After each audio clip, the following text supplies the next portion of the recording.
Lepo pozdravljeni še enkrat. Počasi nadaljujemo z drugim delom našega dopoldanskega predavanja. Profesor dr. Hrvoje Jurić, da se čujemo? Do you hear me? Dobar dan, dobar dan. I hear you. Do you hear me? Yeah, everything okay? Everything okay. Okay, great. Zdaj najprej bom jaz da povem par stvari.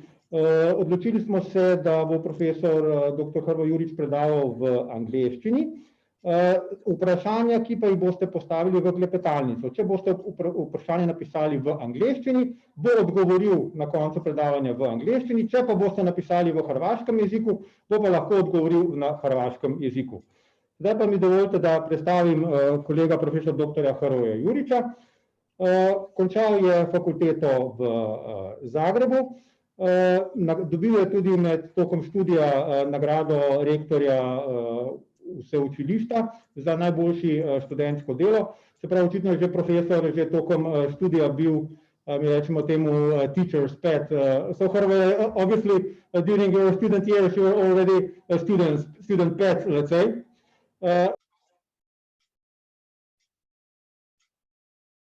Specialistični izpit iz pedontologije, naredil doktorsko dizertacijo, v leto je bil izvoljen v naziv docenta in že leta 2012 izbran za rednega profesorja.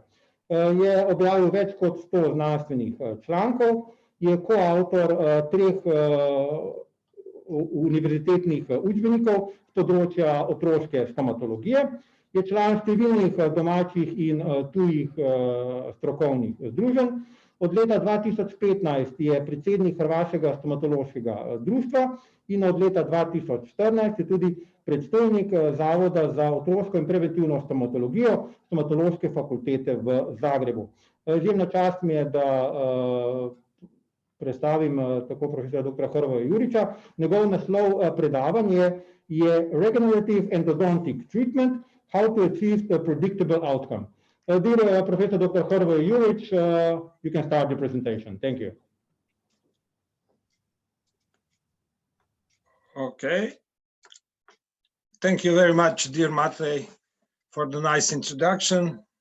Hello to everyone. I believe that you recognize those pictures on the upper part of this slide, but unfortunately this time we will going virtually, but hopefully next year, when we solve the problems with the virus, we can go further on with the classical way of the Congress. And today I want to talk about the regenerative endodontics treatment and how to achieve the predictable outcome. This is really interesting part of endodontics, and I hopefully show you what we learned during the time when we treat our patient in Department of Pediatric Dentistry, School of Dental Medicine, University in Zagreb. Before I beginning my lecture, I want also, as the president of the Croatian Dental Society, greeting you, and hopefully then we get the chance in the next year to have some congresses together with your organization in Slovenia and try to catch up what we missed during this virus crisis all over the world. This is the agenda for the next 60 minutes or less. It's a background of dental trauma, young permanent teeth, and the endodontic peculiarities, and for sure what is the most important for all of you, the clinical cases and how we treat our patient in our Department of Pediatric Dentistry in Zagreb. When we try to go somewhere, we need to make some final outcome, and therefore when we try to give some definition of endodontics. Endodontics is a science that embodies etiology, diagnostics, prevention, and treatment of the periapical periodontitis and its repercussion of the whole organism.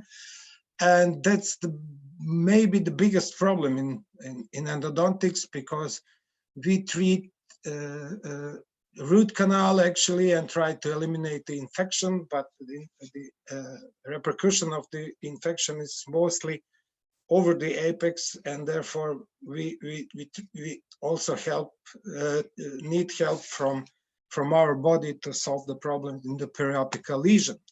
What is the success of endodontics? That's a picture from Professor Leonardo. You'll see that the healing of the periapical lesion is the main point what we want to get after our endodontical treatment, and the treatment plan is very, very important when we try to organize our treatment in the best possible way for our patient.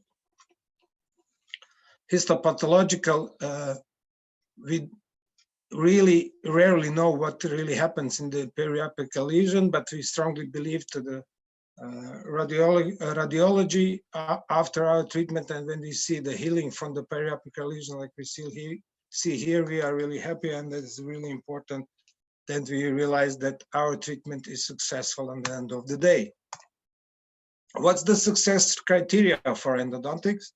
First of all, we want to eliminate any symptoms from our patient, no color change of the tooth which were treated during our endodontical treatment, no periapical changes, no loss of periodontal ligament, normal radiological findings, and functioning occlusion. That's the main points after our endodontical treatment, what we want to achieve for our patient when we finalize our endodontical treatment. And the big question afterwards is how many years we want to have these teeth after the endodontical treatment in the oral cavity. And by definition by European Society of Endodontics is that at least 15 years after the endodontical treatment is a good result for our final outcome. That's really difficult when we treat young patients. This 15 years means a lot when we treat the patient in the age of 8 or age of 10, and we want really to achieve much better result than 15 years after endodontical treatments to save the teeth in the oral cavity. What is important when we try to start to do some plan for the endodontical treatments?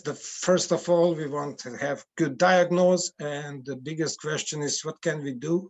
What can we know about our teeth, our tooth? Second issue is the concept, why we must to do. Treatment plan is and choosing the right technique is the most important part of our endodontical treatment, and we have questions what to do and how we must do. Thank you very much to Professor Fiedler, who showed how efficient nowadays endodontics can be and how we can solve the difficulties when we have before modern diagnostics, modern instruments for root canal treatment, etc. Commitment is really important. What we must avoid is the biggest question when we have when we talk about the commitment. Commitment is really important when we do endodontical treatments, and for sure the follow-up, especially when we treat a young patient like our pediatric patient is, what we can expect as a final outcome for the root canal treatment of young teeth. The strategy for the root canal treatment is for sure one really easy sentence: save the tooth. It's the most important sentence when we treat our patient in everyday clinical practice. When we think about endodontics, and that's also some words or some very smart way of thinking of Professor Leonardo, it's endodontics cannot be based upon empirical deductions. it must be considered under scientific, clinical, radiographic, histopathological, and cytological evidence. And cytological evidence means that this kind of treatment should be always be oriented biologically as much as possible. And also that all endodontics concepts must be analyzed with responsibility, pause and reflections, this discussion and impartiality, always respecting debates, disagreements, considering all means. Therefore, my story, it's maybe only my story, but it's based on scientific research, and I will suggest you and I will show you how we treat the patient in our clinics, especially when we have needs for endodontical treatment of undeveloped young permanent teeth, which have some stops in the development of the root canal in the length and in the width. The most often reason when we have loss of further growth of the root canal, it's a dental trauma, and we define the definition of the dental trauma is that it's a result of acute energy transmission onto the teeth and his surrounding tissue, which then leads to the fracture or tooth luxation, ablation, contusion, and of supporting tissue, which includes gingiva, periodontal ligament, and bone. Energy transmission could be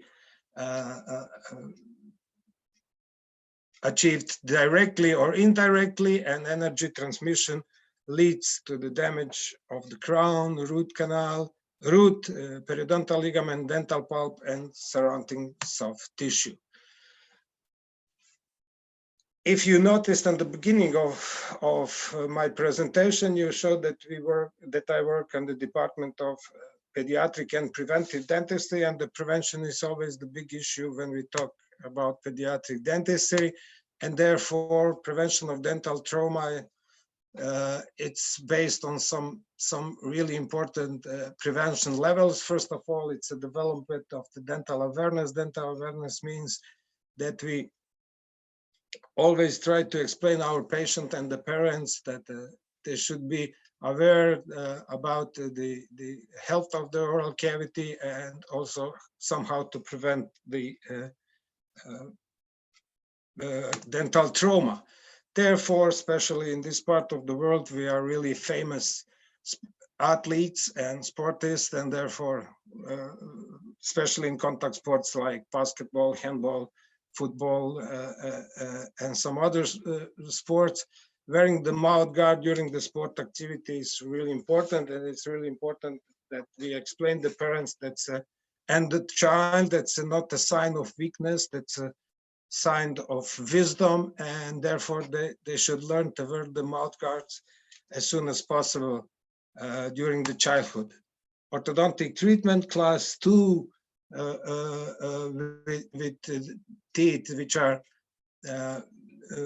inclinated outside from the oral cavity, it's always big danger for some dental trauma. Therefore, class 2 with protrusion of the frontal teeth should be treated as soon as possible, because impotent incompetitive upper lip, it doesn't cover the teeth during the sport activity or everyday living activity, and therefore should we advise our patient to do the endodontic treatment. And then one big issue is that dental trauma is always urgent situation, and should be advised that after the traumatic injury, the patient should be as soon as possible visit the dental office to check it up, what happens with the teeth and what's the best possible emergency care for those patients. For the prevention, we can use something like universal mouth guards, but it's not really good for the sportist. It's awkward, cumbersome, difficult for adjustment, difficult for the breathing, and gives low level of protection. Therefore, we have set a little bit better mouth guards like boil and bite, semi-individual mouth guard. It's a second level of protection. It made from thermoplastic material, and it can be adjusted while it's in the moment when it's soft with the finger and the tongue. We put in the mouth and then we adjust as much as possible. Easier to wear and provides better protection. But the golden standard for good mouth guards, it's the individual custom-made mouth guard, which are made from the plaster cast, which are produced from the impression and possible production of a variety of materials depending on the desired level of the protection. The thickness of the silicone material begins from 2 millimeters, but for the medium protection, we suggest to use a 4 millimeter silicone for the teeth protection. It gives the highest level of protection. It's the best way for breathing and everything for our athletes. And only one minus for this kind of mouth guards, it's a high price because they include our work in the dental office, taking an impression, and also work from the dental lab who produced these mouth guards from our patient. The next step is what when the dental trauma still happened, the first examination and the patient, for the patient and the emergency care, it's really important for the final outcome and results of our treatments depends a lot from the successful diagnosis and good treatment at the beginning of our treatment immediately after the incident. First of all, we need some information from medical history and from the history of the incident, like when did the injury occur, when did where did the injury occur, how did the injury occur, what was their period of unconsciousness, is there any disturbance in the bite, and very, very important question is the fragment, or is there a fragment or a complete teeth? And that's a question which you can also make during the first phone call in the situation, if we have phone call when the injury occurs somewhere. Some other information we always try to get in the office, because the patient should come to the office as soon as possible. And the second important question is where was the tooth kept until he arrived at the office? And we can also advise over the phone call that the best way is to save the tooth and put in some cold milk or something like that, because they save the periodontal ligament from necrosis. And it's really important when we try to replant a valsed tooth, or if we have some fragment, we are really easy. We were really easy to touch the fragment back after the patient come to the office. And it's really important to have also some information about medical history, allergies, blood disorders. And it's really important to ask the patient, are they vaccinated for the tetanus? The vaccination for the tetanus is really important if we do some replantation of the tooth. But this, if we have problem that the patient isn't vaccinated for the tetanus regularly, that fact don't postpone our treatment. We do the replantation and then send them for the active immunization in the healthcare center or in the hospital. And extraoral examination to see that we have some sign of injuries on the face. When we do the examination, intraoral examination, we look at and search for swelling, laceration, hemorrhage, and abnormalities in occlusion, missing, displaced, or loosened teeth.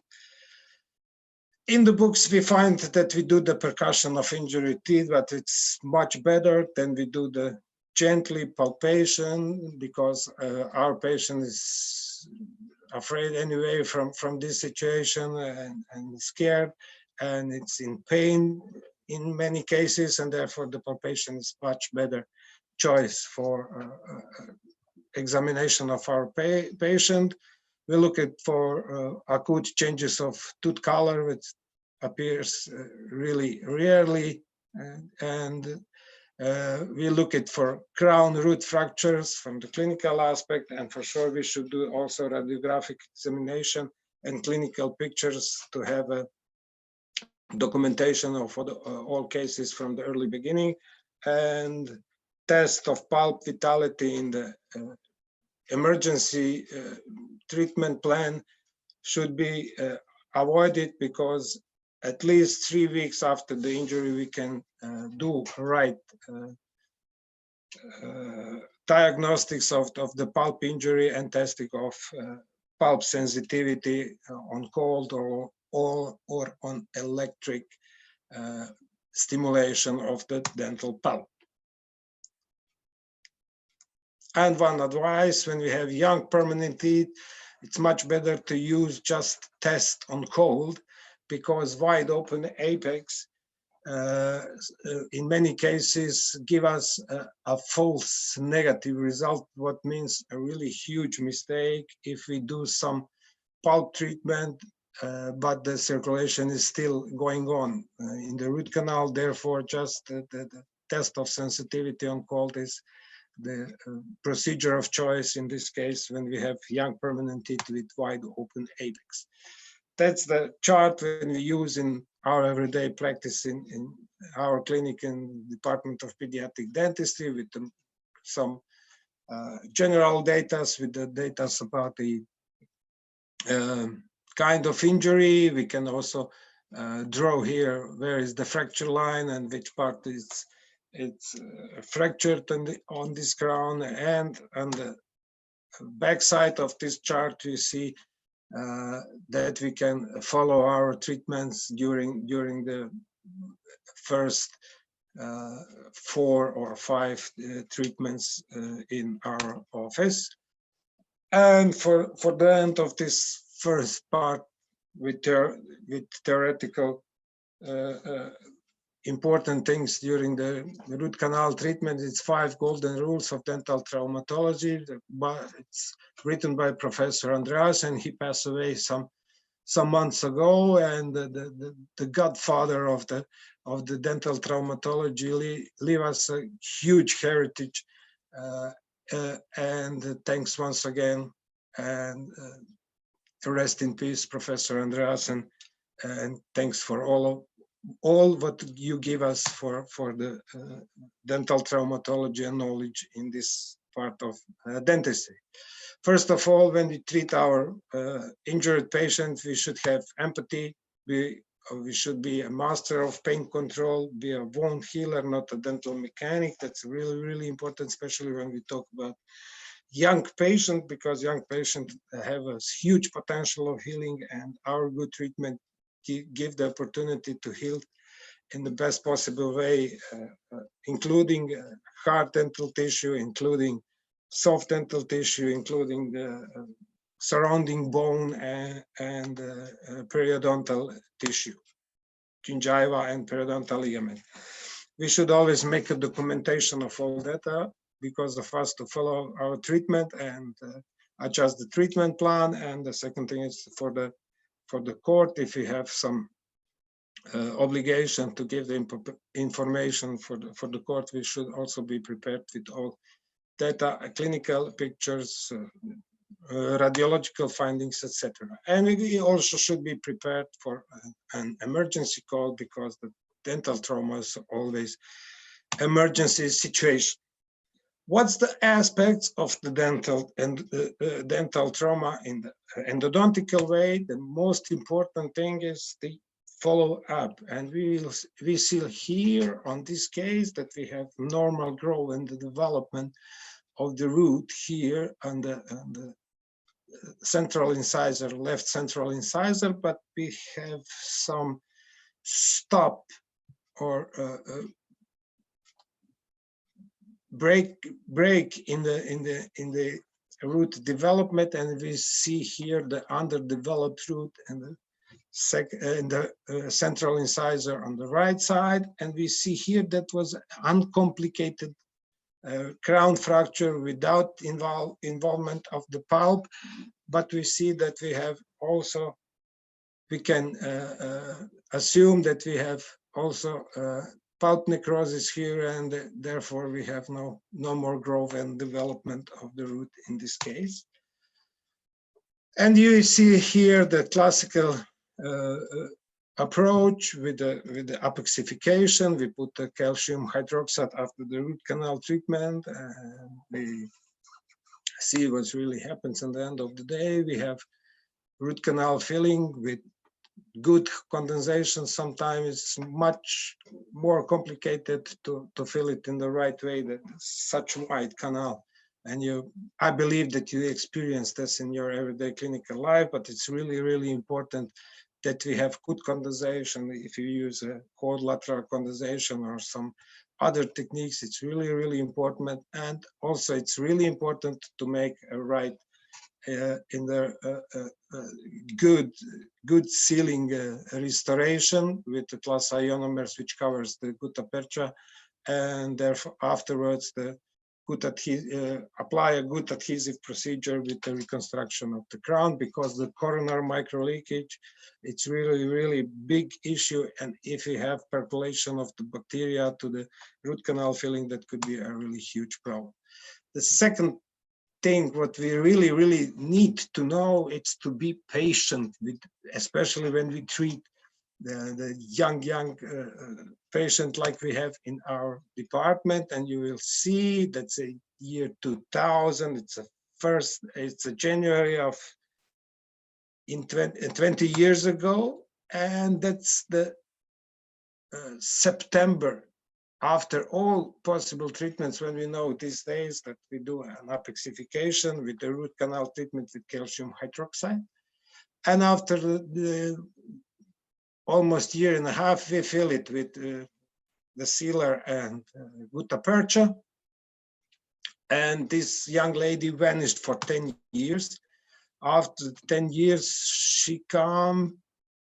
And what is really important, if you analyze a little bit more, that she has, during these 10 years, also orthodontic treatment with fixed orthodontic appliance without any difficulties, without any troubles, with any subjective problems. And once again, she shows 5 years after that, in the year 2015, we have resorption of the sealer from the root canal, and we have some sign of the infection with some abscess here on the soft tissue. We redo the root canal treatment. We fill it once again, but we use in this case bioceramic, and we see the healing of the wound, and we have no any sign of infection of the soft tissue. That means 17 years for this young lady, and you can imagine how many troubles she can have in the case that she lost this central incisor in the age of 10 or 11. And this case shows us that our post-endodontic treatments are also really important. We can see here the inflammation of the soft tissue, and we assume that is because this part of the root canal is not filled with the restorative material. And we decided to do a really modern reconstruction of this crown. But the most important thing is to eliminate this cavity between the gutta percha and the restorative material. We decided to do the reconstruction with the post. It's a composite post reinforced with glass fibers. We do the adhesive cementation with more than composite dual curing material, put the post inside. And after the treatment, we produce a temporary crown, and we do also some intervention, small intervention of the soft tissue. Temporary crown is worked for more than 1 month. And after that, we have healing of the soft tissue. We have a new crown, metal-free crown, and we reconstruct the caries on the adjacent central incisor. And you see that the most important thing which strongly influenced on the perception of aesthetics is also red aesthetic. We have nice, no inflamed soft tissues around this crown, and that's really, really important. And good oral hygiene, as I mentioned earlier, preventive dentistry is really challenging for all of us. When you have good oral hygiene, our treatments looks better.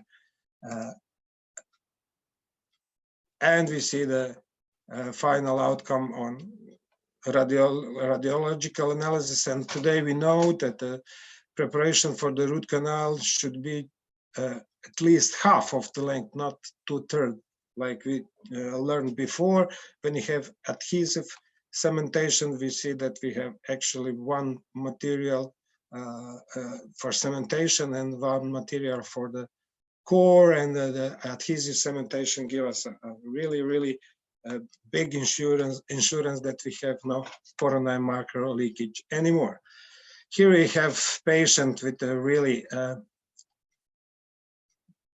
huge fracture of the root crown. The pulp was involved, and we perform the classical cervical amputation for this case. And after 3 or 4 years, we have once again the same injury, because the traumatized patients are really often recidivist, and they fell more than 1 time during the childhood and broke the teeth. And we have chance to see what we don't see in such clinical way. We see this in many cases in the radiological analysis, but that's the preparatory dentin. That's the pulpal bridge, which is formed after the cervical amputation. And we see the radiological analysis. We see that everything is fine, that we have normal radiological finding. And afterwards, we do just a reconstruction. First of all, we replace the lost dentin with plus ionomer cements, like Equia Forte in this case. And afterwards, we do the reconstruction of the crown with some modern composite materials, using the different transparency, the enamel material and opaque material, and produce very nice reconstruction, which can be really good for our patient, with long-lasting, shiny and glossy reconstruction, and without any troubles with the additional breakage of this reconstruction. When we treat the pulp and when we have endodontical treatment, you never know what's the final outcome. And we will see on this case that it's the same patient, almost the same kind of fracture with pulp involvement in both central incisors. The therapist was also the same. I did it with my hands, everything. And you'll see we have 2 cervical amputation in this case.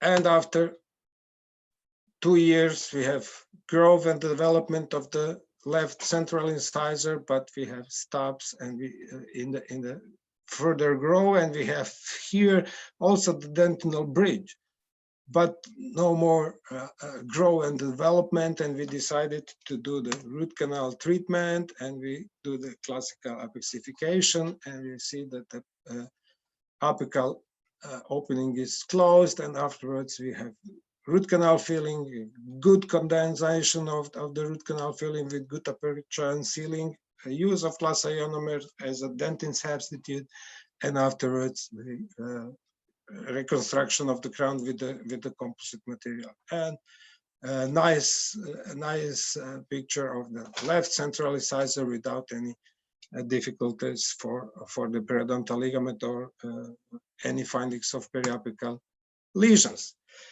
And this is really a nice case or successful case, because that was this patient was the traumatic injury which happens in the night shift of one of our students, and in this case he forget or she forget what is the really treatment plan, and everything was really hectic, and they put some devitalization paste like Toxavit or something like that on the open pulp, but they know that something is wrong, and they send me a message, and I said to the colleague that refer the patient as soon as possible to our office, and 12 hours afterwards we see this patient on our department, and we perform something what we call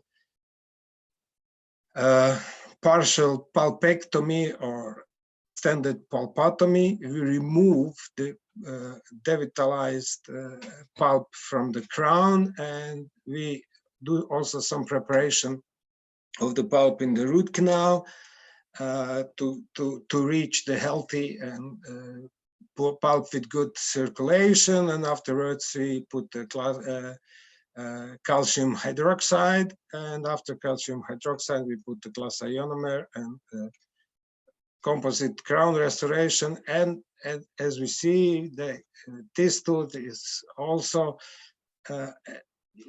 has a vital pulp actually in this part of the root canal, and we see that normal growth in development of this tooth instead of the huge injury, and they have just half of the pulp in the root canal. And that's the main part of my presentation, is a regenerative endodontics treatment. And when is the indication for regenerative endodontic treatment? In the case when we have pulp necrosis of a young permanent tooth and the root is undeveloped. What we want to achieve is a quantitative and qualitative increase of the root, and what we wish, what is desired, to create a new tissue in the root canal with own blood circulation. And how we can achieve this? That was a really big question for me also when I start to learn about this procedure, and the answer is really, really easy. Application of different procedures which covers one, actually 3 words. It's a regenerative endodontic treatment, or RET. This is case when we have luxation of both central incisor in the year of 2009, and that's the radiological findings in February 2011. And we see a huge periapical lesions with the undeveloped root canal on whole underdeveloped of the whole root, and that's the April 2014. And this patient came to my office for the second opinion because the oral surgeon suggested cystectomy and episectomy, but it's really, my question is what we have after this invasive procedure of this tooth. It's a really, really death sentence for this tooth, and I suggested to them that we can try to do something to make this tooth once again somehow alive and elongate this tooth somehow. And we start with the triple antibiotic based treatment because we have a periapical lesion and we know that we have an infection in the root canal, and that's the mixture of metazole, doxycycline, and ciprofloxacin. We prepare it freshly and the same 1:1:1 ratio, and after the gently instrumentation without any mechanical treatment of the root canal, and just really huge irrigation of the root canal with the 2.5% of sodium hypochlorite. We put the antibiotic paste for 2 weeks in the root canal. Afterwards, we do the 2 weeks after that, we do the local anesthesia, because we want to produce the blood clot inside the root canal. Therefore, we use for the local anesthesia anesthetics without vasoconstrictors. It's a plain anesthetic, in the main case, mepivacaine, 3% mepivacaine solution, without any vasoconstrictors, because we don't want to produce any periapical vasoconstriction, and we want to get some blood in the root canal. And we see here the blood in the root, and we want to have this blood clot, fresh blood in the root canal, somewhere on the crown level, between the root and the junction between the root and the crown of the tooth. And now we have actually in the regenerative endodontics 2 ways for treatment. Our patient, the first way is that we put immediately after we get blood in the root canal, MTA, or mineral trioxide aggregate on the blood. But if you try to do it, it's really complicated. It's really difficult, because the consistency of the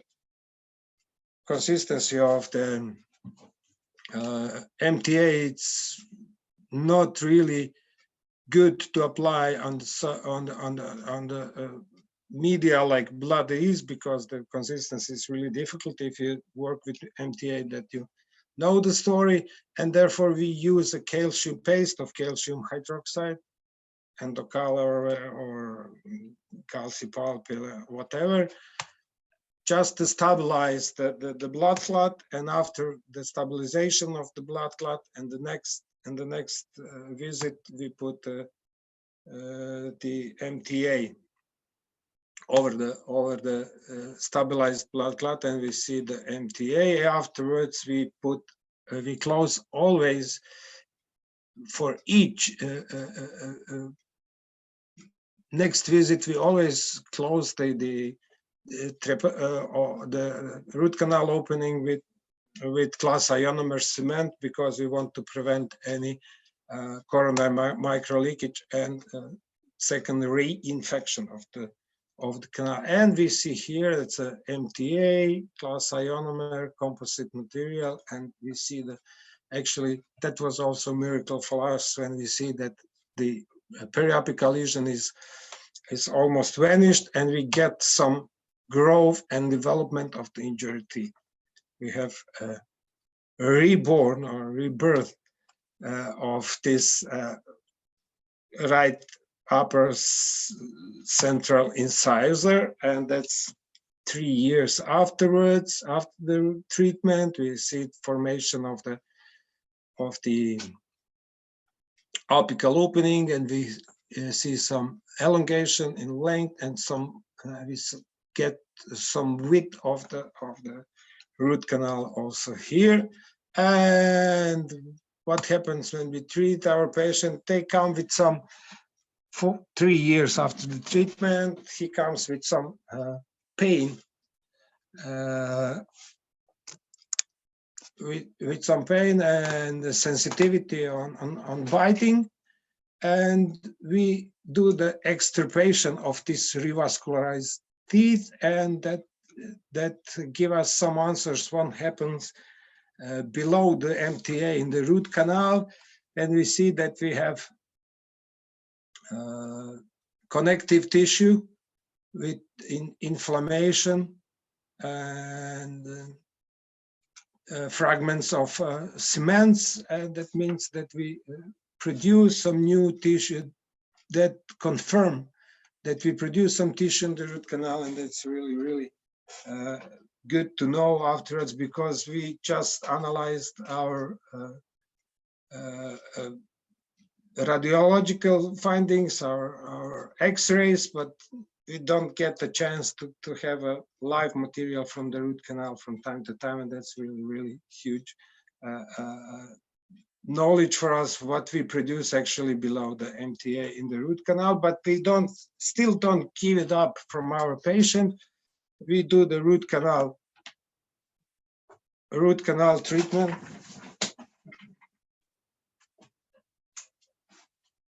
Sorry.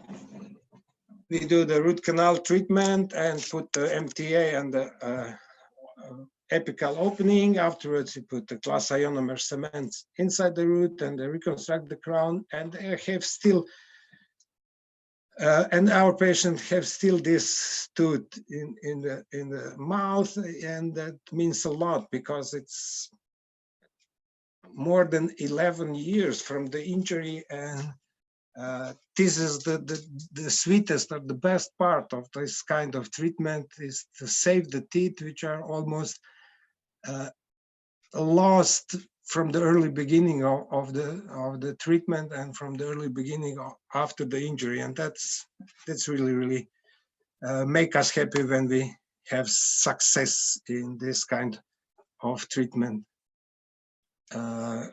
after the injury, and when we have necrosis, blood necrosis and undeveloped teeth. This is just a schematic view of our treatment. It's a 3-step regenerative endodontics with MTA cements. And nowadays we know that the doxycycline is not needed anymore in the formula for the 2 antibiotic space. Therefore, we use just 2 antibiotic space, because doxycycline produce also coloring of the crown, and therefore we try to avoid the discoloration of the crown after the treatment with antibiotics. Therefore, it's a step 1. It's just the extensive irrigation. We spend about 10 milliliters of 2.5–3% sodium hypochlorite just to wash off the remaining part of the necrosed pulp, etc. Put a fresh mixture of metronidazole and ciprofloxacin, and always close the opening root canal access with a glass ionomer. And the second visit, we use local anesthesia without vasoconstrictor, without adrenaline or epinephrine. Just irrigate the root canal with sodium hypochlorite, and that's the background and biology of our root canal treatment. It's to produce the blood clot, which brings rest of the Hrvoje cells, rest of the non-differentiated mesenchymal cells from the periapical papilla, and etc. And that's the scaffold for the future revascularization of this new created tissue in the root canal, which is really important when we learn during our treatments that we can use such ISO 25 instrument, which is banded here in the apex, just to mobilize as much as possible cells from the periapical lesion. And afterwards, we just try to stop the bleeding, put the calcium hydroxide, put a little bit temporary material like cavite or zinc oxide eugenol cement, and afterwards we put the glass ionomer for a week or 2. And we see here stabilized the blood clot, which is very important, because we can much easier and much more precise put the mineral trioxide aggregate material over the stabilized blood clot instead of fresh blood.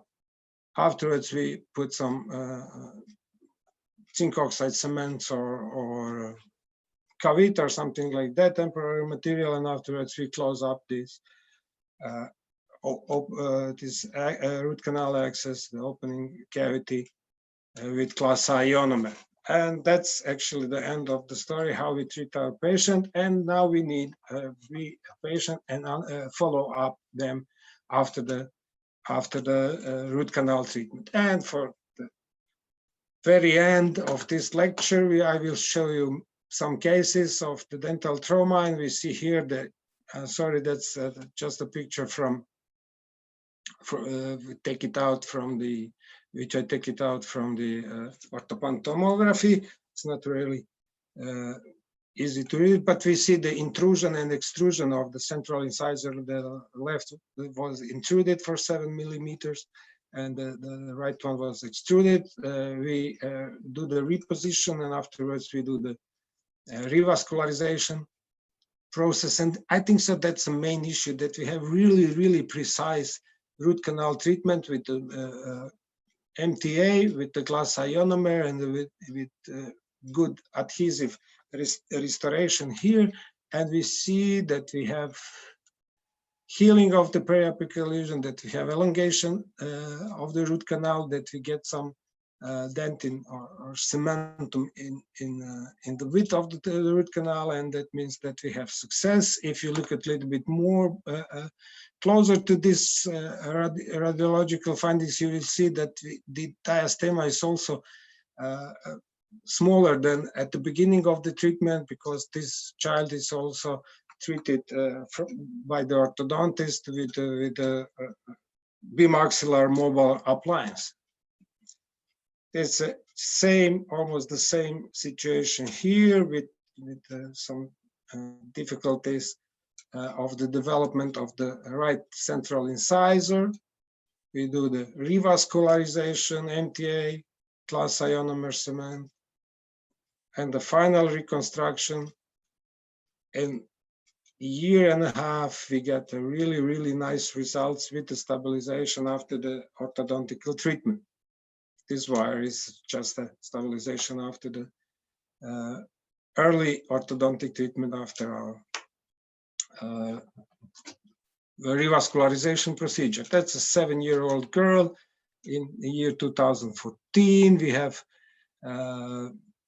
stop in the root. We have break of the normal root development. We have underdeveloped it after a year and a half after the trauma. We start the treatment with classical apexification, but we don't get any positive results. We do the revascularization, and afterwards we get the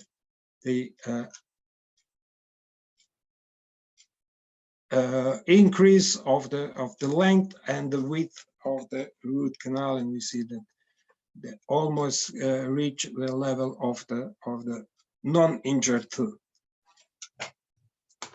There's an 8-year-old boy, and we have problems with this guy because we don't get any bleeding from the root canal very easily. Therefore, we put really deep in the root canal the MTA, and afterwards we have really nice healing here without any elongation of the teeth, but we have much better clinical finding and much better radiological finding after we do the revascularization procedure here.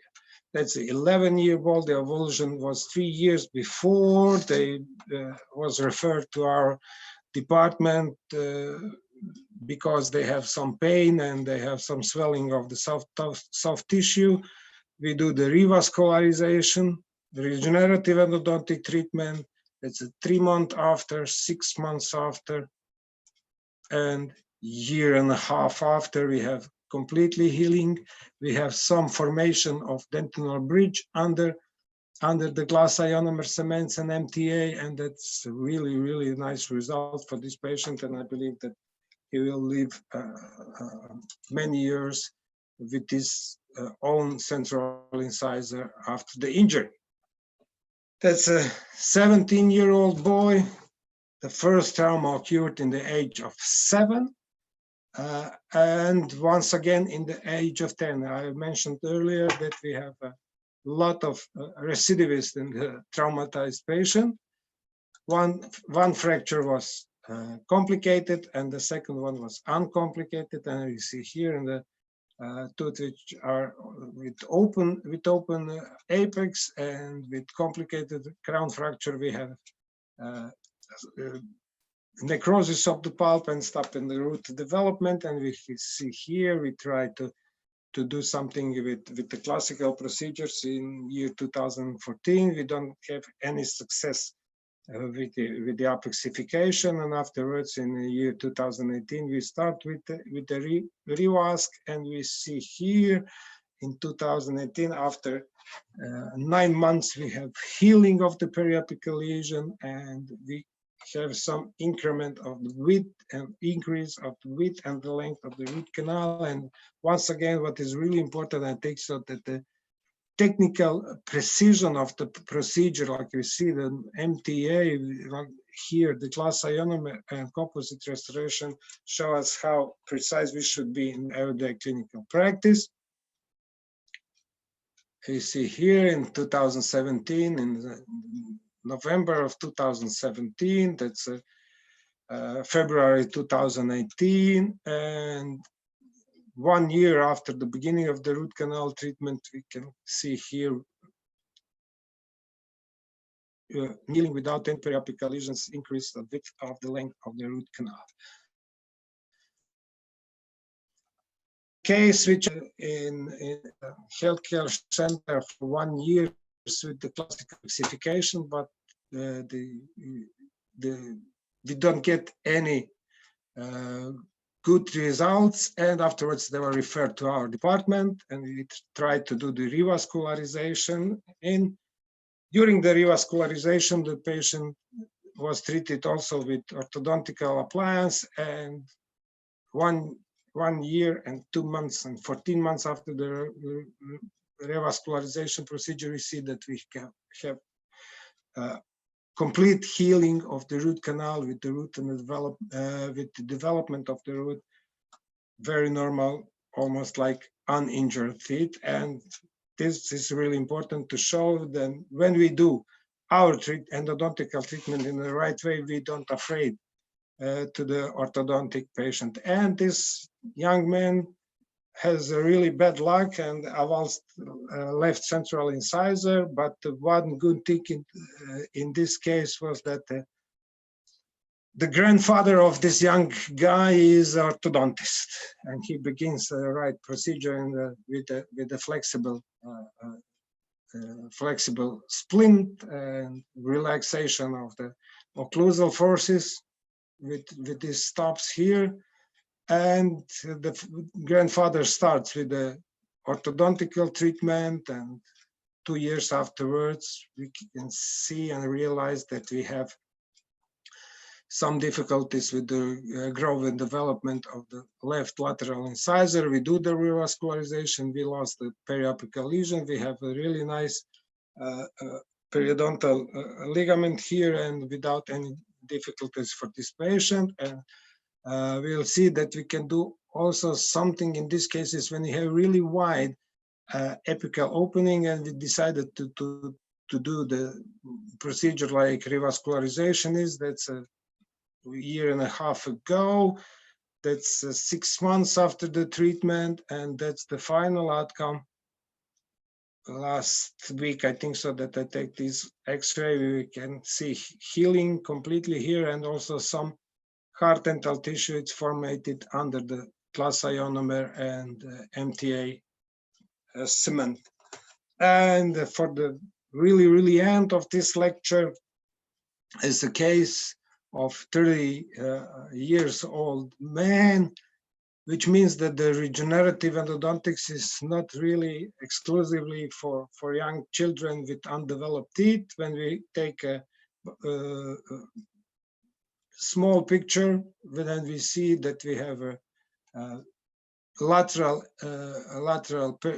lesion of the bone, and then we have resorption of the bone, and in 99% that's indication for this extraction. And in the world of titanium and development of the dentistry very close to the digital things and implantation. Everyone says that this teeth should be taken out.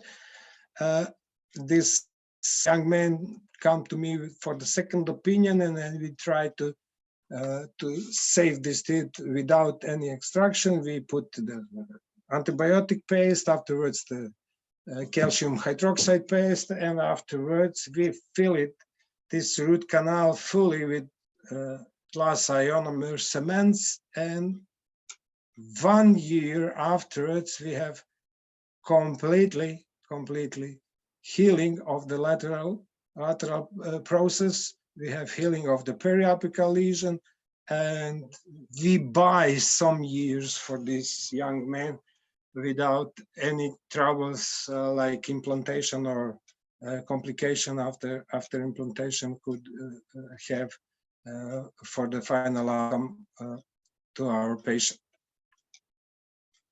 What is really important to know that we can use also nice material for the root canal filling with MTA, and nowadays we have really nice consistency of the root canal filling material like MTA flow is, and that could be really helpful because the consistency could be from very thin to very thick, and this is really important that we have right material for the different needs what we have when we treat our patients. For the conclusion, dental trauma is always emergency case. We should be very rigid and strict with the protocol, and we should be also really flexible with the approach to our patient, and with the huge empathy, we always achieve a better results and better outcome of our treatment when we are in good empathy with our patient. I think so that this video, it's very important when we treat our patient and when we try to find the best solution for that.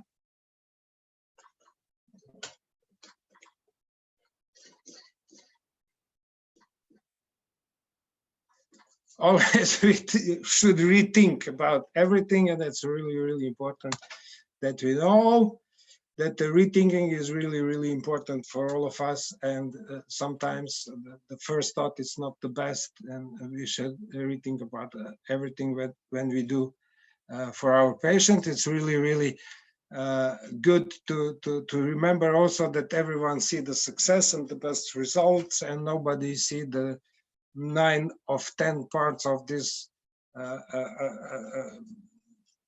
big piece of ice in the sea, and nobody see the hard work, failures, doubts, disappointments, rejection, and everything what happens before you achieve your success in the everyday life and everyday clinical work as a dentist. What is really important in this case, we should have, every one of us should have a good team with smiley faces and a goodwill to help our children. And that's the team of our department at the university and the university hospital clinical center. And I hope that the good treatment in the childhood means a healthy teeth during the whole life, and therefore thanks to all people who works with me at the department. The team is very important. Also, I have big team which support us for the organization of the next Congress, and next week we have also, pity to say, but it should be done in this way, online Congress of the Croatian Dental Society. It's a big meeting, 44 lectures, 3 workshops, and many different aspects of the dentistry would be explained during this Congress. We have also the parallel session of 4th Congress of Croatian Society for Oral Medicine and Pathology, and hopefully someone will be interested in this part to participation to our Congress and support us because the dentistry shows us that we are really tough guys, that we are really open to collect the knowledge, and we are really brave and tough, and no one expected that the dentistry will survive instead of such kind of pandemic problems and virus problems which we have now in the moment, because I think so that we treat our patient every day, and that's really, really important. And at the end of the day, thank you very much for your consultation. That's my email. If you have any question, I will answer you as fast as possible. And really important is to have, as I showed the team at the department, it's more important to have a team at home, and that's my family. And thank them for supporting me from the early beginning of all of these cases and all of this traveling before, and now for all of this everyday life. Thank you, my family, for supporting me. Thank you very much for your consultation. Dear Professor Hrvoje Jurić, dear Hrvoje, thank you for your extensive presentation. It's really glad to see how these complicated clinical cases develop during your reconstructive procedures, and how good your outcome is. We have a first question for you, and that is, why did you use Equia Forte for dentina reconstruction in one of the cases? The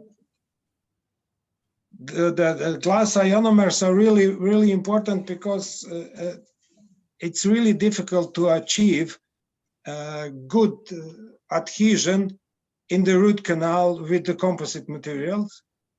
And we know that the glass ionomer cements have a chemical adhesion to the rest of the hard dental tissue.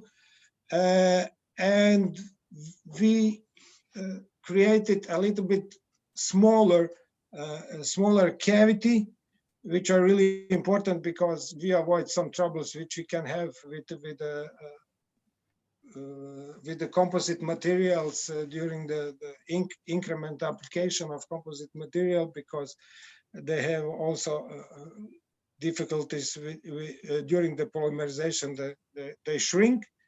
And the third important thing is that when we use the glass ionomer in the root canal, is if we have needs for retreatment of the root canal, then it's really, really much easier to drilling through the glass ionomers than through the composite materials, because it's much easier to find the root canal and the right direction when we have glass ionomers than the composite, which are really